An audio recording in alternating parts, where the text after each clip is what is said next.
പ്രബ്സ്കേലിലേക്ക് സ്വാഗതം. ഇന്ന് ഒരു പ്രധാനപ്പെട്ട വിവരം നിങ്ങളെ അറിയിക്കാൻ വേണ്ടിയാണ് വന്നിരിക്കുന്നത്. നമുക്ക് അടുത്ത LP-UPക്ക് ഒരുങ്ങാനുള്ള സമയമായി. അപ്പോൾ സ്വാഭാവികമായും നിങ്ങൾ ചോദിക്കും, ലിസ്റ്റ് വന്നില്ലല്ലോ, ഇനി അടുത്ത പരീക്ഷയ്ക്ക് ഒരുങ്ങാൻ സമയമായോ എന്നൊക്കെ ചോദിക്കും. ഈ ലിസ്റ്റ് 31-ാം തീയതി, നിലവിലുള്ള ലിസ്റ്റ് ഈ 31-ാം തീയതി അതിൻ്റെ കാലാവധി പൂർത്തിയാവും. തൊട്ടടുത്ത ദിവസം തന്നെ പുതിയ ലിസ്റ്റ് നിലവിൽ വരും. ഇന്റർവ്യൂ നടപടികളെല്ലാം പൂർത്തിയായിരിക്കുകയാണ്. അപ്പോൾ 2025 ലിസ്റ്റ് വന്നു കഴിഞ്ഞാൽ 1.5 വർഷത്തിന് ഉള്ളിൽ അടുത്ത നോട്ടിഫിക്കേഷൻ വരേണ്ടതാണ്. അപ്പോൾ 2026 നവംബറിലോ ഡിസംബറിലോ നമുക്ക് നോട്ടിഫിക്കേഷൻ പ്രതീക്ഷിക്കാം.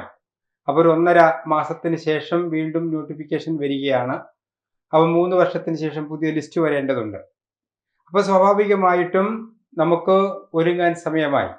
അപ്പോൾ ഇത്ര നേരത്തെ ഒരുങ്ങണോ എന്നുള്ളതാണ് ഏറ്റവും പ്രധാനപ്പെട്ട മറ്റൊരു സംശയം ഉണ്ടാവുക നിങ്ങൾക്ക്. ഒട്ടും സംശയിക്കേണ്ട. നമുക്ക് അത്രയും വിശാലമായ ഒരു സിലബസാണ് നമ്മുടെ മുമ്പിലുള്ളത്. 100 മാർക്കിന്റെ ചോദ്യമാണെങ്കിലും വളരെ വിശാലമായ ഒരു സിലബസ് ഉണ്ട്. അത് നമുക്ക് പൂർത്തീകരിച്ച് പരീക്ഷയുടെ അടുപ്പിച്ച് അതിൻ്റെ റിവിഷൻ പൂർത്തീകരിച്ച് വേണം നമുക്ക് പുതിയ LP-UP പരീക്ഷ എഴുതാനായിട്ട്. അപ്പോൾ ഇത് പുതുതായതിനു ശേഷം കോഴ്സ് കഴിഞ്ഞിട്ടുള്ള ആളുകൾ, നേരത്തെ ലിസ്റ്റിൽ വരാത്തവർ ഉണ്ടാവാം. അവരെല്ലാം വളരെ ഗൗരവത്തോടുകൂടി ഈ അടുത്ത LP-UP പരീക്ഷയെ നമ്മൾ നോക്കിക്കാണേണ്ടതുണ്ട്. അതിന് നമുക്ക് നേരത്തെ തന്നെ തുടങ്ങേണ്ടതുണ്ട്. പ്രബ്സ്കേൽ ക്ലാസ് ആരംഭിക്കുകയാണ്. അതിൽ പ്രധാനമായിട്ടും 100 മാർക്കിന്റെ ചോദ്യങ്ങളിൽ ഞാൻ ഇന്ന് പറയുന്നത് 10 മാർക്കിന്റെ മലയാളം ചോദ്യങ്ങളെയാണ് പരിചയപ്പെടുത്തുന്നത്. 10 മാർക്കിന് മലയാളമാണ്. ACET ക്വസ്റ്റ്യൻ പേപ്പർ ആണെങ്കിൽ 91 മുതൽ 100 വരെ ചോദ്യങ്ങൾ മലയാളമായിരിക്കും.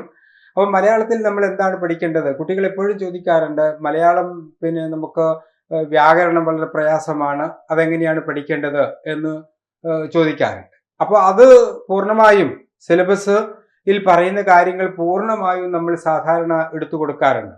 ഇപ്പൊ ഇന്ന് അല്ലെങ്കിൽ ഈ 31-ാം തീയതി ക്യാൻസൽ ആകുന്ന ലിസ്റ്റിൽ നിന്ന് ഏതാണ്ട് 720ഓളം പേർ നമുക്ക് നിയമനം നേടിയിട്ടുണ്ട്. പുതിയ ലിസ്റ്റിലും വളരെയധികം പേർ പ്രബ്സ്കേലിന്റെ വിദ്യാർത്ഥികൾ ഉണ്ടാകും എന്നാണ് നമ്മൾ പ്രതീക്ഷിക്കുന്നത്. നമുക്ക് അടുത്ത LP-UP ഇതുപോലെ തന്നെ ക്രാക്ക് ചെയ്യേണ്ടതുണ്ട്. അതിന് നമ്മൾ എന്തെല്ലാമാണ് മുൻകൂട്ടി ഒരുങ്ങേണ്ടതുണ്ട്, എന്തെല്ലാമാണ് തയ്യാറെടുപ്പുകൾ തുടങ്ങിയ കാര്യങ്ങളാണ്. മലയാളത്തിൽ 10 മാർക്കിനാണെന്ന് ഞാൻ പറഞ്ഞു.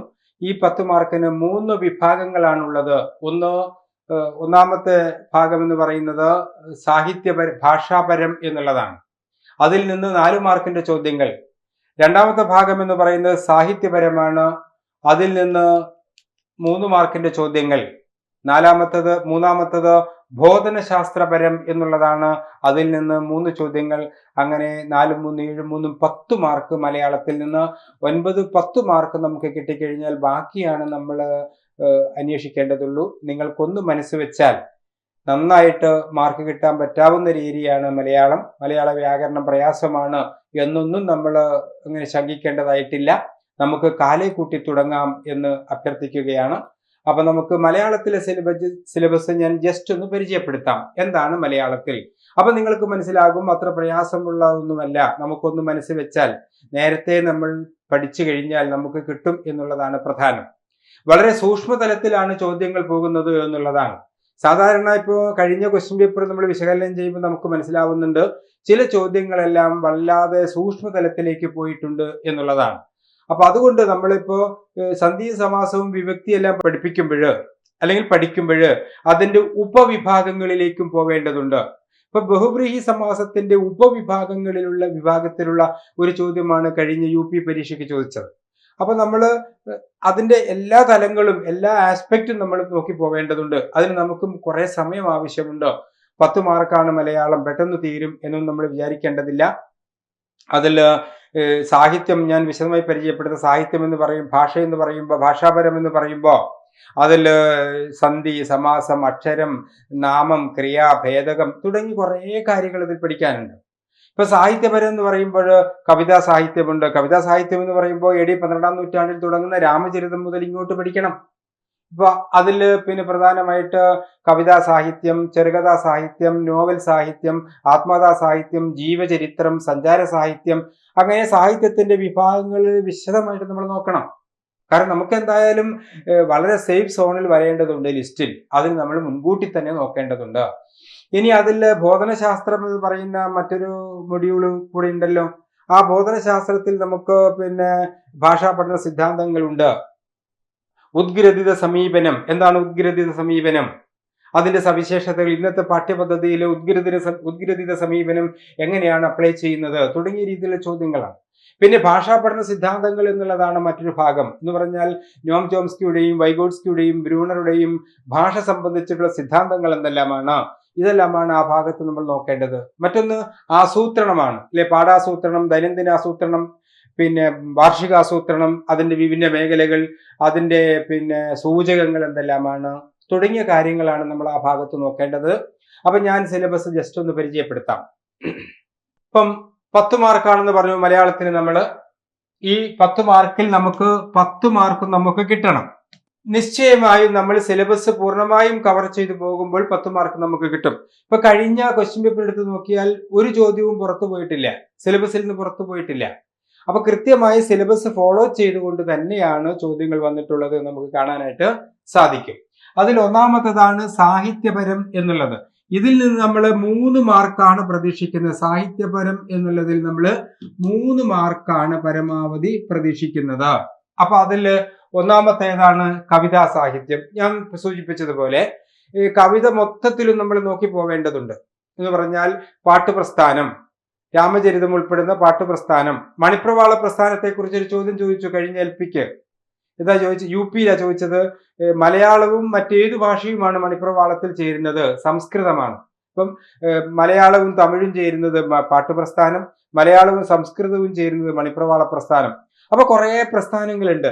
പാട്ടുപ്രസ്ഥാനം, മണിപ്രവാള പ്രസ്ഥാനം, തുള്ളൽ പ്രസ്ഥാനം, കിളിപ്പാട്ട് പ്രസ്ഥാനം, വിലാപകാവ്യ പ്രസ്ഥാനം, മഹാകാവ്യ പ്രസ്ഥാനം, സന്ദേശകാവ്യ പ്രസ്ഥാനം, ഇങ്ങനെ കുറെ പ്രസ്ഥാനങ്ങളുണ്ട്. അതിൽ വരുന്ന പ്രധാനപ്പെട്ട കൃതികൾ, അല്ലെ? ആധുനിക കവികൾ ആശാൻ, ഉള്ളൂർ, വള്ളത്തോൾ, പ്രാചീന കവികൾ ചെറുശ്ശേരി, എഴുത്തച്ഛൻ, കുഞ്ചൻ നമ്പ്യാർ, അതേപോലെ തന്നെ നിരണം കവികൾ, നിരണത്ത് രാമപ്പണിക്കർ, അങ്ങനെ കുറെ കവികളും അവരുടെ പേരുകളും എല്ലാം പ്രധാനമായിട്ട് നമ്മൾ പോവേണ്ടതുണ്ട്.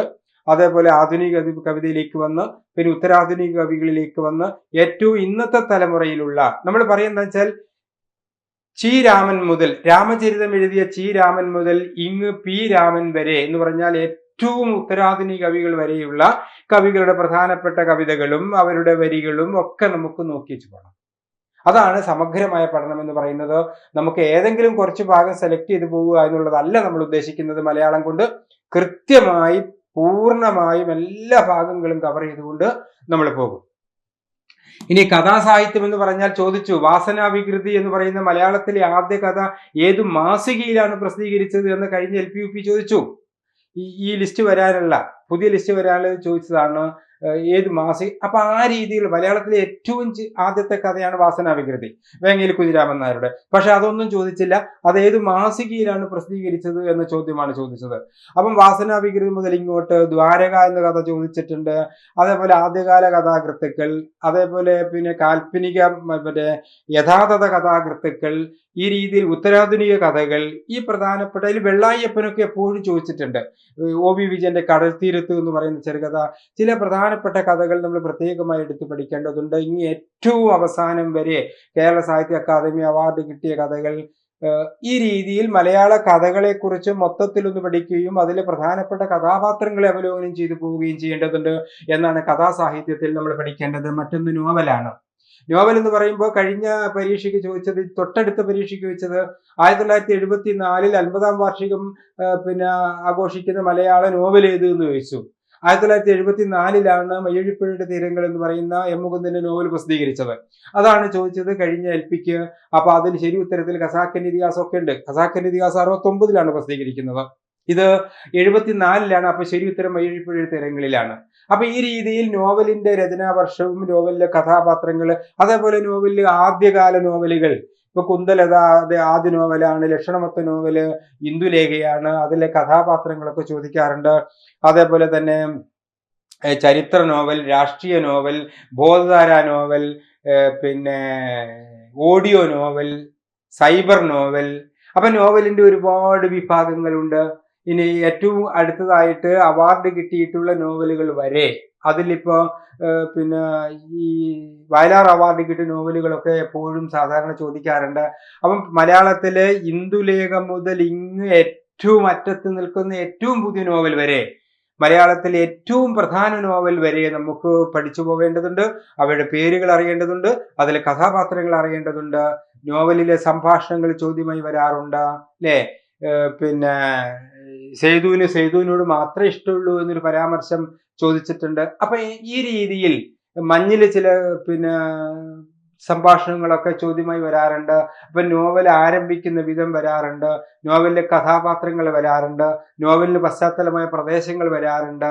എന്ന് പറഞ്ഞാൽ നോവലിന്റെ എല്ലാ അംശങ്ങളും നമ്മൾ പഠിച്ചു പോവേണ്ടതുണ്ട്.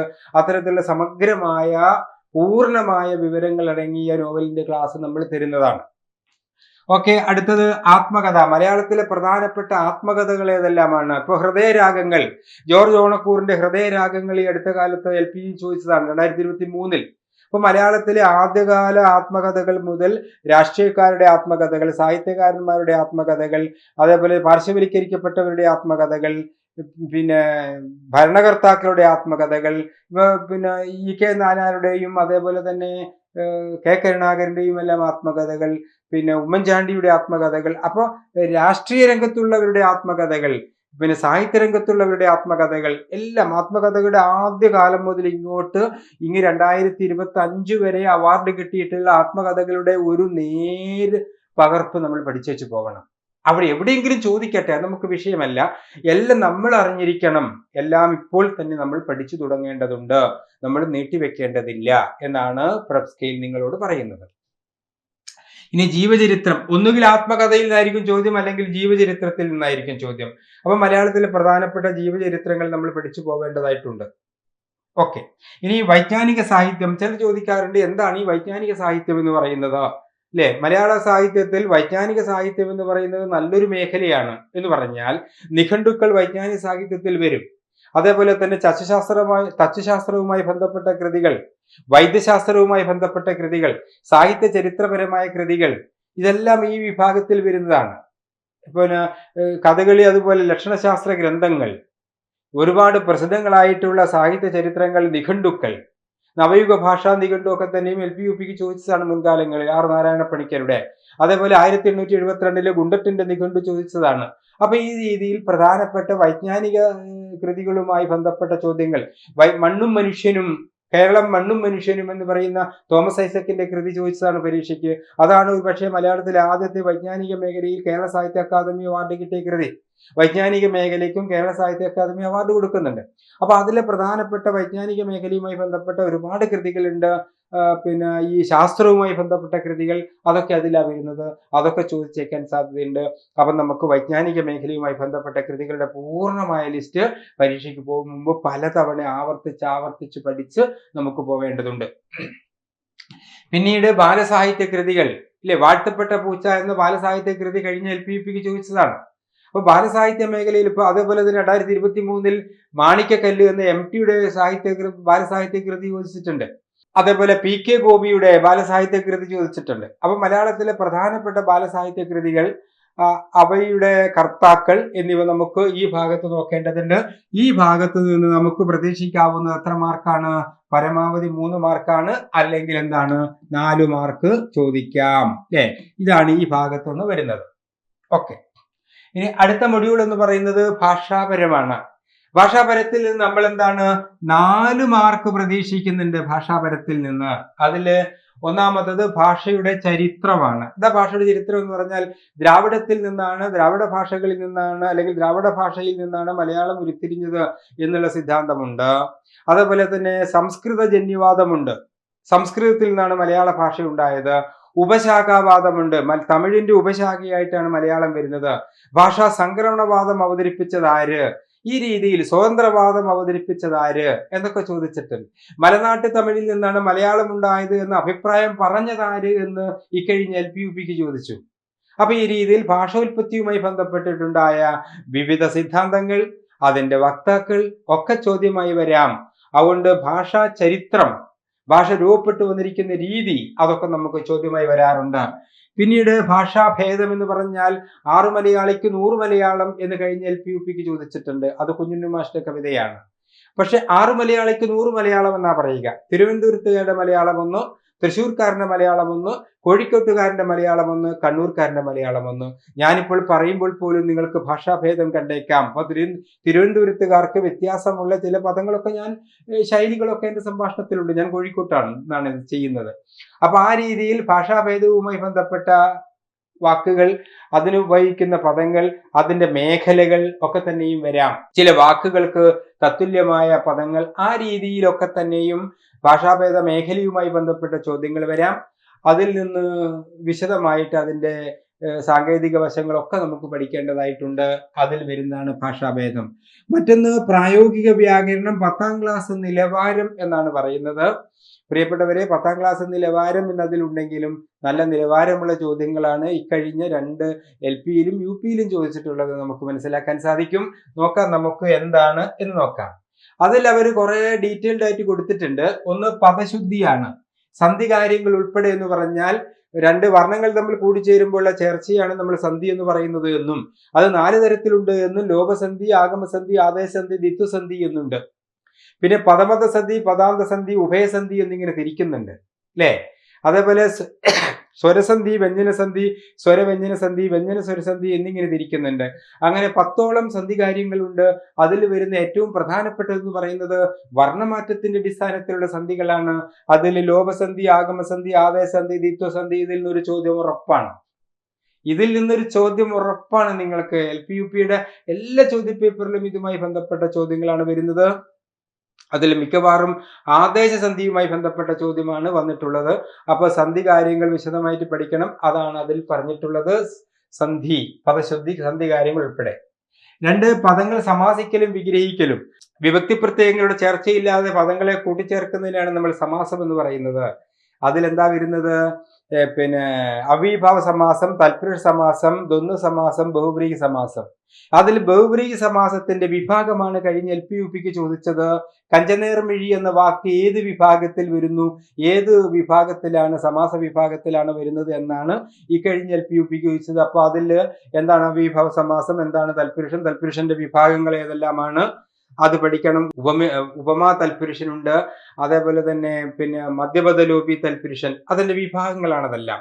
അപ്പൊ അതിന്റെ സൂക്ഷ്മതലത്തിലേക്ക് പോവേണ്ടതുണ്ട്. അപ്പൊ സമാസവുമായി ബന്ധപ്പെട്ട കാര്യങ്ങൾ ചിലപ്പോൾ ഇതൊന്നുമല്ല ചോദിക്കുക. ഒരു വാക്ക് തന്നിട്ട് എങ്ങനെയാണ് വിഗ്രഹിക്കുക എന്ന് ചോദിക്കും. ഏത് രീതിയിലാണ് ആ പദം വിഗ്രഹിക്കുന്നത് എന്ന് ചോദിക്കും. പുഴ വക്ക് വിഗ്രഹിക്കുന്നത് എങ്ങനെ? പുഴയുടെ വക്ക് എന്നാണ്. തലവേദന എന്നുള്ളത് തലയിലെ വേദന എന്നാണ് അല്ലെ. മാതാപിതാക്കൾ മാതാവും പിതാവും എന്നാണ്. അപ്പൊ ആ രീതിയിലുള്ള ലളിതമായ ചോദ്യങ്ങൾ ചിലപ്പോൾ വന്നേക്കാം. ഓക്കെ, ഇനി വാക്യരൂപങ്ങൾ എന്ന് പറയുന്നത് പ്രകാരമാണ്. ഒരു ക്രിയ അതിന്റെ അർത്ഥത്തെ വെളിപ്പെടുത്തുന്ന രീതിയാണ് പ്രകാരം എന്ന് പറയുന്നത്. അത് നമുക്ക് പഠിക്കേണ്ടതുണ്ട്. അവിജ്ഞായക പ്രകാരം, നിയോജക പ്രകാരം എന്ന് പറയുന്ന വിധായക പ്രകാരം. വരണം എന്ന വാക്ക് ഏത് പ്രകാരം എന്ന് ചോദിച്ചിട്ടുണ്ട്. അപ്പൊ പ്രകാരത്തെ നമുക്ക് വിശദമായി പഠിക്കേണ്ടതുണ്ട്. പിന്നെ അനുപ്രയോഗം, ഒരു പൂർണ്ണക്രിയയുടെ തൊട്ട് പിന്നാലെ ചേർക്കുന്ന സഹായക ക്രിയകളെയാണ് നമ്മൾ അനുപ്രയോഗം എന്ന് പറയുന്നത് അല്ലെ. മാനേജർ പ്രവേശിച്ചു കൊള്ളുന്നു, അപ്പൊ കൊള്ളുന്നു എന്നുള്ളത് അനുപ്രയോഗമാണ്. അനുപ്രയോഗത്തിന്റെ വിഭാഗങ്ങളുണ്ട്, അത് നമുക്ക് പഠിക്കേണ്ടതുണ്ട്. വാക്യഘടനയും വാക്യശുദ്ധിയുമാണ് അല്ലെ. വാക്യശുദ്ധി എന്ന് പറയുമ്പോൾ നിങ്ങൾക്ക് 4 സെന്റൻസ് തരും. ആ 4 സെന്റൻസിൽ അതിൽ തെറ്റായത് ഏത് എന്ന് ചോദിക്കും, തെറ്റായ വാക്യം ഏത് എന്ന് ചോദിക്കും. ആ രീതിയിലാണ് ചോദിച്ചത്. ഇപ്പൊ LP-UPക്ക് ചോദിച്ചാൽ എന്റെ ഓർമ്മയിൽ വരികയാണെങ്കിൽ, ഭാര്യയുടെ സമ്മതത്തോടെ മരണമടഞ്ഞ വാസുദേവന്റെ കണ്ണുകൾ മാത്യുവിന് വെച്ചു കൊടുത്തു എന്നൊരു ചോദ്യമാണ് ചോദിച്ചത്. അത് തെറ്റാണ്. എന്താണ്? മരണമടഞ്ഞ വാസുദേവന്റെ കണ്ണുകൾ ഭാര്യയുടെ സമ്മതത്തോടെ മാത്യുവിന് വെച്ചു കൊടുത്തു എന്ന ഓപ്ഷനാണ് അതിൽ ശരിയായിട്ടുള്ളത്. അപ്പൊ അതേപോലുള്ള ചോദ്യങ്ങളാണ് വരുന്നത്. ഗോപാലൻ നായരുടെ വളഞ്ഞ കാലുള്ള ഗോപാലൻ നായരുടെ കൂടെ കാണാതെ പോയി എന്നല്ല, പിന്നെയോ ഗോപാലൻ നായരുടെ വളഞ്ഞ കാലുള്ള കൂടെ കാണാതെ പോയി എന്നാണ് ശരിയായ വാക്യക്രമം എന്ന് പറയുന്നത് അല്ലെ. ഓടിപ്പോയ കൃഷ്ണൻ നായരുടെ മകൻ തിരിച്ചു വന്നു എന്നല്ല, കൃഷ്ണൻ നായരുടെ ഓടിപ്പോയ മകൻ തിരിച്ചു വന്നു എന്നാണ്. അതിന് ഏതാണ്ട് ഒരു ആനയോളം വലിപ്പമുണ്ട് എന്ന് പറയേണ്ട, അതിന് ആനയോളം വലിപ്പമുണ്ട് എന്നേ പറയേണ്ടൂ. ഏതാണ്ട് വന്നാൽ പിന്നെ ഓളം വരേണ്ടതില്ല.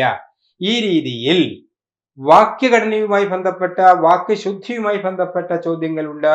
അത് നമുക്ക് ഒരു 10-50 എക്സാമ്പിൾ ചെയ്ത് കഴിയുമ്പോഴേക്കും നമ്മൾ അത് റെഡിയാക്കി എടുക്കാനായിട്ട് സാധിക്കും. അടുത്ത് വരുന്നത് ലിംഗം, വചനം തുടങ്ങിയവ എന്നാണ്.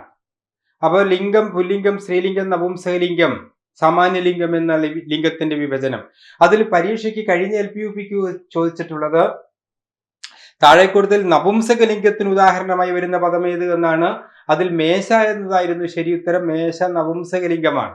അൻ എന്നുള്ളത് പുല്ലിംഗ പ്രത്യയവും അൾ എന്നുള്ളത് സ്ത്രീലിംഗ പ്രത്യയവും ഒക്കെയാണ്. നപുംസകലിംഗത്തിന് അം എന്നും ത് എന്നുമാണ് പ്രത്യയം.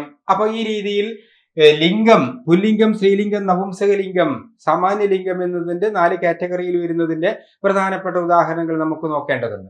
പിന്നെ അതിൽ പഠിക്കാൻ പറയുന്ന വചനമാണ് അല്ലെ. വചനം എന്ന് പറയുന്നാൽ ഒരു നാമപദം ഒന്നോ അതിലധികമോ എന്ന് സൂചിപ്പിക്കുന്നതാണ് എന്ന് നമുക്കറിയാം. അതിൽ പിന്നെ ഏകവചനമുണ്ട്. മലയാളത്തിലെ ലിംഗത്തെ പൊതുവെ ഏകവചനമെന്നും ബഹുവചനമെന്നും രണ്ടായി തിരിക്കുന്നു. അതിൽ ബഹുവചനത്തെ വീണ്ടും സലിംഗ ബഹുവചനം, അലിംഗ ബഹുവചനം, പൂജക ബഹുവചനം എന്നിങ്ങനെ തിരിക്കുന്നുണ്ട്. അതിലേതെങ്കിലും ഒരു വിഭാഗത്തിന്റെ ഉദാഹരണം നമ്മളോട് ചോദിക്കാറുണ്ട്. മിക്കവാറും പൂജക ബഹുവചനങ്ങളൊക്കെ ചോദ്യങ്ങളിൽ നമ്മൾ കണ്ടിട്ടുണ്ട്. അതിൽ കുറെ വിഭാഗങ്ങൾ വേറെയും നമുക്ക് പരിചയപ്പെടുത്തേണ്ടതായിട്ടുണ്ട്. ഇത്രയും അവർ തന്നിട്ടുള്ളൂ. ഇതിൽ കൂടുതലായിട്ട് നമുക്ക് ക്രിയാവിഭാഗം പഠിക്കേണ്ടതുണ്ട്. കേവലക്രിയ, പ്രയോജകക്രിയ, കാരിതക്രിയ, അകാരിതക്രിയ, സകർമ്മക്രിയ, അകർമ്മക്രിയ, മുറ്റുവിന, പറ്റുവിന, പേരച്ചം, വിനിയച്ചം, അതിൽ മുൻവിനിയച്ചം, തൻവിനിയച്ചം, പിൻവിനിയച്ചം, നടുവിനിയച്ചം, പക്ഷിക വിനിയച്ചം. ഈ വിനിയച്ചത്തിന്റെ വിഭാഗങ്ങളെല്ലാം നമ്മളൊന്ന് നോക്കണം. കാരണം തുടങ്ങിയവ എന്നതിൽ തന്നിട്ടുണ്ട്. അപ്പൊ അതുകൊണ്ട് ആ വിഭാഗം മുഴുവൻ നമ്മൾ നോക്കി പോവേണ്ടതായിട്ടുണ്ട്. അതേപോലെ മറ്റൊരു സിലബസ് അവർ തന്നിരിക്കുന്നത് കാലം എന്നുള്ളതാണ്. എന്താ കാലം എന്ന് പറയുന്നത്? വർത്തമാനകാലം, ഭാവികാലം, ഭൂതകാലം, അതിന്റെ പ്രത്യയങ്ങൾ, അതിന്റെ ഉപയോഗങ്ങൾ, ആ രീതിയിൽ ആപ്ലിക്കേഷൻ ലെവലിലുള്ള ചോദ്യങ്ങളാണ് വരിക. ഇതൊക്കെയാണ് വ്യാകരണത്തിൽ അവർ പ്രധാനമായിട്ടും തന്നിട്ടുള്ളത്.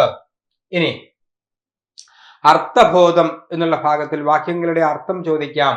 പിന്നെ പദങ്ങളുടെ അർത്ഥം ചോദിക്കാം. ഒരേ അർത്ഥമുള്ള 2 പദങ്ങൾ, അർദ്ധം, അർത്ഥം, നാഗം, നാഗം, വ്യത്യസ്ത അർത്ഥം വരുന്ന വാക്കുകൾ ചോദിക്കാം. ശൈലികൾ എപ്പോഴും ഒരു പ്രധാന, ഇപ്പൊ LDCക്കും LPUPക്കും എല്ലാം പ്രധാനപ്പെട്ട ചോദ്യമാണ് ശൈലികൾ എന്നുള്ളത്. അപ്പോ കരകവിയുക എന്ന ശൈലിയാണ് കഴിഞ്ഞ LPUPക്ക് വെച്ചത്. കഴിഞ്ഞാൽ അതിന് മുമ്പിലത്തെ LPUPക്ക് വെച്ചത് 2023 ചോദിച്ചത് കരകവിയുക, വർദ്ധിക്കുക എന്നുള്ളതാണ് കരകവിയുക എന്ന ശൈലി പറയുന്നത്. അതേപോലെ തന്നെ പിന്നെ ഏട്ടിലെ പശു എന്ന ശൈലി കൊണ്ട് അർത്ഥമാക്കുന്നത് എന്ത്? കോയിത്തമ്പുരാൻ എന്ന ശൈലി കൊണ്ട് അർത്ഥമാക്കുന്നത് എന്ത്? ആലത്തൂർ കാക്ക എന്ന ശൈലി കൊണ്ട് അർത്ഥമാക്കുന്നത് എന്ത്? കരണീ പ്രസവം എന്ന ശൈലി കൊണ്ട് അർത്ഥമാക്കുന്നത് എന്ത്? ഈ രീതിയിലുള്ള ചോദ്യങ്ങളാണ് ശൈലിയിൽ നിന്നുണ്ടാകുന്നത്. പഴഞ്ചൊല്ലുകളിൽ നിന്ന് ചോദ്യമുണ്ടാകും. ഇംഗ്ലീഷ് പഴഞ്ചൊല്ല് തന്നിട്ട് മലയാളം പഴഞ്ചൊല്ല് കണ്ടുപിടിക്കാൻ പറയും. മലയാളം പഴഞ്ചൊല്ല് തന്നിട്ട് ഇംഗ്ലീഷ് പഴഞ്ചൊല്ല് കണ്ടുപിടിക്കാൻ പറയും. വാക്കുകൾ തരും. വിവർത്തനത്തിൽ പരിഭാഷയിൽ ആയി ബന്ധപ്പെട്ട വാക്കുകളും ചിലപ്പോൾ തന്നേക്കാം. അത് നമുക്ക് നോക്കേണ്ടതായിട്ടുണ്ട്. പിന്നെ പ്രയോഗങ്ങൾ എന്നുള്ളത് കർത്തരി പ്രയോഗം, കർമ്മണി പ്രയോഗം, ആ വിഭാഗങ്ങളിൽ വരാം. ഭാഷാ പ്രയോഗങ്ങൾ വേറെയും വരാം. ഇനി വാക്യ സന്ദർഭങ്ങൾ, കാവ്യ സന്ദർഭങ്ങൾ. ഇപ്പൊ ചില വാക്യ സന്ദർഭങ്ങൾ ഉണ്ടാവും, അതിന് പ്രത്യേകമായ അർത്ഥങ്ങളും മാനങ്ങളും നൽകുന്നവയാണ്. ഇനി കാവ്യ സന്ദർഭങ്ങളിൽ എന്താണ്? ചില കവിതാ പ്രയോഗത്തിലുള്ള ചില സന്ദർഭങ്ങൾ, അതിന്റെ അർത്ഥം, ധ്വനി, അതൊക്കെയാണ് പ്രധാനമായും നമ്മൾ ഇവിടെ പഠിപ്പിക്കേണ്ടത്. അപ്പോ വാക്യ സന്ദർഭം എന്ന് പറയുമ്പോൾ ഒരേ വാക്യങ്ങൾ തന്നെ വ്യത്യസ്ത സന്ദർഭങ്ങളിൽ പ്രയോഗിക്കുമ്പോൾ ഉണ്ടാവുന്ന അർത്ഥ വ്യത്യാസത്തെക്കുറിച്ച് സൂചിപ്പിക്കാം. പിന്നെ കാവ്യബോധം, കവിത, ഗദ്യം, പഴഞ്ചൊല്ലു തുടങ്ങിയവയിലെ അലങ്കാരം, ധ്വനി തുടങ്ങിയ കണ്ടെത്തൽ.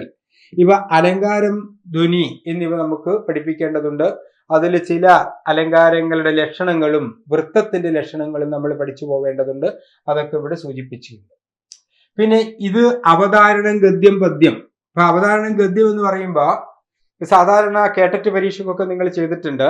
ഒരു ഗദ്യഭാഗം തരും, എന്നിട്ട് അതിൽ നിന്ന് 5 ചോദ്യങ്ങൾ അല്ലെങ്കിൽ 2 ചോദ്യങ്ങൾ അങ്ങനെയാണ് തരിക. കാരണം നമുക്ക് 10 മാർക്ക് ആയതുകൊണ്ട് 2 ചോദ്യങ്ങളാ മിക്കവാറും. പക്ഷേ കേട്ടറ്റിൽ നമുക്ക് 5 ചോദ്യങ്ങൾ ഉണ്ടാവുമായിരുന്നു. ആ പാസേജ് ഒന്ന് വായിച്ചു നോക്കിയിട്ട് മിക്കവാറും നേരിട്ടുള്ള ചോദ്യങ്ങളായിരിക്കില്ല. കവിതയിലെ ധ്വനി എന്ത്, ആശയതലം എന്ത്, ഇന്ന പദം നൽകുന്ന അർത്ഥം എന്ത് തുടങ്ങിയ ചോദ്യങ്ങളാണ് വരുന്നത്. പിന്നെ അവതാരണം പദ്യത്തിൽ വരുന്നത് ഒരു 10 ഓ 12 വരി പദ്യം തന്നിട്ട് അതിൽ നിന്നുള്ള ചോദ്യങ്ങളാണ് ചോദിക്കുന്നത്. 1 2 ചോദ്യങ്ങൾ അല്ലെ. അതൊരു 5 10 എക്സാമ്പിൾ നമ്മൾ ചെയ്യുമ്പോഴേക്ക് നമുക്ക് ഓട്ടോമാറ്റിക് ആയിട്ട് അത് ചെയ്യുന്നത് പഠിച്ചു പോകും. നമ്മൾ അത്രയും ക്ലിയർ ആയിട്ട് നമുക്കത് ചെയ്യാവുന്നതാണ്. എളുപ്പത്തിൽ മാർക്ക് കിട്ടാവുന്നതാണ്.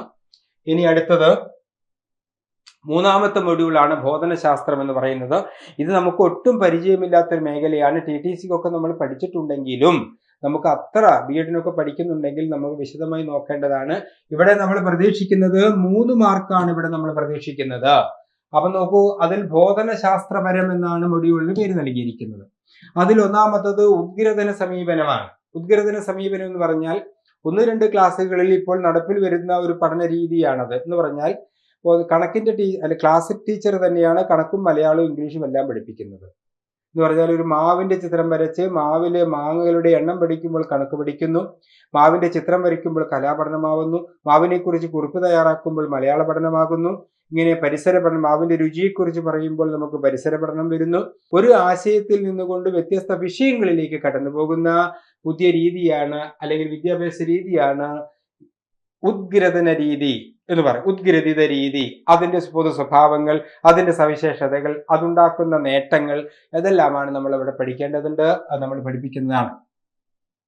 മറ്റൊന്ന് ഭാഷാ പഠന സിദ്ധാന്തങ്ങളിൽ നിന്ന് ഒരു ചോദ്യം എന്തായാലും വരും. ഭാഷാ പഠന സിദ്ധാന്തങ്ങൾ എന്ന് പറയുമ്പോൾ ഇപ്പോ ഏറ്റവും പ്രധാനമായിട്ട് നോം ചോംസ്കിയുടെ ഭാഷാ പഠന സിദ്ധാന്തങ്ങൾ, ആധുനിക ഭാഷാശാസ്ത്രത്തിന്റെ പിതാവ് എന്നുള്ളതിൽ അറിയപ്പെടുന്ന നോം ചോംസ്കി, അദ്ദേഹത്തിന്റെ പഠന സിദ്ധാന്തവുമായി ബന്ധപ്പെട്ട കാര്യങ്ങൾ, അതിൽ പ്രധാനമായിട്ട് രചനാന്തരണ പ്രജനക വ്യാകരണം, ഒരു കുട്ടി ജനിക്കുമ്പോൾ തന്നെ അവനിൽ ഭാഷയുണ്ട് എന്ന് അദ്ദേഹത്തിന്റെ ലാംഗ്വേജ് അക്വിസിഷൻ ഡിവൈസ് അല്ലെ, ആ ലാഡിനെ കുറിച്ചിട്ടുള്ള കാര്യങ്ങൾ, ഇതെല്ലാമാണ് ആ ഭാഗത്ത് പ്രധാനമായും നമുക്ക് നോക്കേണ്ടത്. അദ്ദേഹത്തിന്റെ 6-7 പ്രസിദ്ധങ്ങളായിരിക്കുന്ന ഭാഷാ പഠന മേഖലയുമായി ബന്ധപ്പെട്ട സിൻറ്റാറ്റിക് സ്ട്രക്ചർ പോലുള്ള പ്രധാനപ്പെട്ട ഗ്രന്ഥങ്ങൾ അല്ലെ, ലാംഗ്വേജ് ആയിട്ട് ബന്ധപ്പെട്ടിട്ടുള്ള, ഭാഷയുമായി ബന്ധപ്പെട്ടിട്ടുള്ള അദ്ദേഹത്തിന്റെ നിരീക്ഷണങ്ങൾ, കുട്ടി ജന്മനാ സ്വായത്തമാക്കുന്നതാണ് ഭാഷാ പഠനം എന്നുള്ള. ഏത് സംസ്കാരത്തിൽ ജനിച്ച കുട്ടിയായാലും അവരിൽ ഭാഷാ പഠനം നടക്കുന്ന ഒരുപോലെയാണ് എന്നുള്ള അദ്ദേഹത്തിന്റെ കണ്ടെത്തൽ, ഇതൊക്കെ തന്നെയാണ് നമുക്ക് പ്രധാനമായും അവിടെ നോക്കേണ്ടതുണ്ട്. അതേപോലെ തന്നെ വൈജ്ഞാനികമായി എന്താ പറയുക, റഷ്യൻ ഭാഷാശാസ്ത്രജ്ഞനായിരിക്കുന്ന വൈഗോഡ്സ്കിയുടെ സാമൂഹ്യ ജ്ഞാനനിർമ്മിതിവാദവുമായി ബന്ധപ്പെട്ടിട്ടുള്ള സിദ്ധാന്തങ്ങൾ, പിയാഷയുടെ സിദ്ധാന്തങ്ങൾ, ബ്രൂണറുടെ സിദ്ധാന്തങ്ങൾ, ഇതെല്ലാം അവിടെ ഭാഷാ പഠന സിദ്ധാന്തങ്ങളിൽ നമ്മൾ നോക്കേണ്ടതായിട്ടുണ്ട്. മറ്റൊന്ന് പ്രധാനമായിട്ട് ആസൂത്രണം. ഇന്ന് ക്ലാസ് മുറികളിൽ നമ്മൾ കണ്ടുവരുന്ന ആസൂത്രണം, വാർഷികാസൂത്രണം, ഒരു കൊല്ലത്തേക്ക് മുഴുവൻ. ഇപ്പൊ നിങ്ങൾ സ്കൂളിൽ ചെന്ന് കഴിഞ്ഞാൽ, അല്ലെങ്കിൽ സ്കൂളിൽ നിങ്ങൾ ചേർന്ന് കഴിഞ്ഞാൽ മെയ് മാസമാകുമ്പോഴേക്ക് ഹെഡ് മാസ്റ്റർ പറയും സ്കൂളിൽ വരണം, നമുക്ക് വാർഷികാസൂത്രണം തയ്യാറാക്കണം, ഒരു വർഷത്തേക്കുള്ള ആസൂത്രണം, അതാണ് വാർഷികാസൂത്രണം. യൂണിറ്റ് ആസൂത്രണം, അതിൽ നിന്നുകൊണ്ട് ഒരു യൂണിറ്റിനെ സമഗ്രമായി ആസൂത്രണം ചെയ്യുക. നമുക്കറിയാം ഒരു യൂണിറ്റിൽ 2-3 പാഠഭാഗങ്ങൾ ഉണ്ടാകും. അതിനുള്ള ഒരു യൂണിറ്റ് ആസൂത്രണം നമ്മൾ നടത്തേണ്ടതുണ്ട്. അതിന് ബേസ് ചെയ്തുകൊണ്ട് നമുക്ക് ദൈനംദിന ആസൂത്രണം, ഡെയിലി പ്ലാൻ വേണ്ടതുണ്ട്. അതാണല്ലോ ക്ലാസ് മുറിയിൽ നമ്മൾ കൊണ്ടുപോകുന്നത്. അത് കഴിഞ്ഞിട്ട് അവസാനം വിലയിരുത്തൽ. ഇതെല്ലാമാണ് പ്രിയപ്പെട്ടവരെ മലയാളവുമായി ബന്ധപ്പെട്ട് ഉള്ള വിശദമായ ഒരു സിലബസ് എന്ന് പറയുന്നത്. ഇതിൽ വലിങ്ങനെയൊന്നും മാറ്റം വരാൻ സാധ്യതയില്ല. ചിലപ്പോൾ ചേഞ്ചസ് ഒക്കെ വരാനുണ്ട്. പക്ഷെ നമുക്ക് ഇത് പഠിച്ചു തുടങ്ങാം. അപ്പം നമുക്ക് നേരത്തെ തുടങ്ങാം. നേരത്തെ തുടങ്ങിയാൽ നമുക്ക് ലിസ്റ്റിൽ മുൻപിൽ കയറി പറ്റാൻ സാധിക്കും. അപ്പോൾ പ്രസ്കയില് അതിൻ്റെ ക്ലാസ്സുകൾ ആരംഭിക്കുകയാണ്. അപ്പം നിങ്ങൾ അതിലേക്ക് ഉള്ള ഒരു കുട്ടി നിങ്ങൾ തയ്യാറെടുത്ത് നമ്മൾ നേരത്തെ തുടങ്ങി പാഠഭാഗങ്ങളൊക്കെ തീർത്ത് നമുക്ക് റിവിഷൻ കഴിഞ്ഞിട്ട് വേണം നമുക്ക് അടുത്ത 2026 വരുന്ന LPUP എഴുതുവാനായിട്ട്. നന്ദി, നമസ്കാരം.